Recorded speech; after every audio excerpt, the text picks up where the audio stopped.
এবং আপনি তো সাধারণ একজন আমির, আপনাকে উৎখাত করা আমাদের জন্য কোনো বিষয় না। সমগ্র বাংলাদেশিকে নিয়ে, বাংলাদেশের জনগণকে নিয়ে আমরা আপনার বিরুদ্ধে তীব্র আন্দোলন করে তুলব। এখন মনে হচ্ছে পুনরায় তাদের সেই ভূমিকা, তাদের সেই ভিতরের চেহারা আবার উজ্জীবিত হচ্ছে।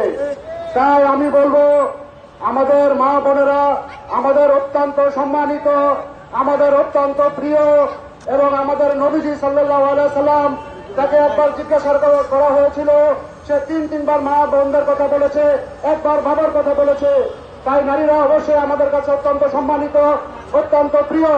তাই নারীদের সম্পর্কে আপনি যে অশালীন মন্তব্য করেছেন, আমরা বাংলাদেশিরা, আমরা জাতীয়তাবাদী জুলাই যুদ্ধগণ এর তীব্র নিন্দা এবং প্রতিবাদ জানাচ্ছি। পাশাপাশি আমাদের প্রিয় চেয়ারম্যান মহোদয়, আমাদের তরুণের অহংকার জনাব তারেক রহমান সম্পর্কে যে অশালীন মন্তব্য করেছেন, আমরা এর তীব্র নিন্দা জানাচ্ছি। অবিলম্বে আপনারা আপনাদের এই মন্তব্য ফিরিয়ে নেবেন, অন্যথায় আমরা জুলাই যুদ্ধরা বৃহত্তর আন্দোলন গড়ে তুলব। আমরা মৃত্যুঞ্জয় জুলাই যুদ্ধগণ, আমরা মৃত্যুকে ভয় পাই না, আমরা কোনো কিছুকে ভয় পাই না। আমরা যে কোনো সময়, যে কোনো পরিস্থিতিতে আমরা রাস্তায় নিজের জীবনকে আমরা উৎসর্গ করতে রাজি আছি।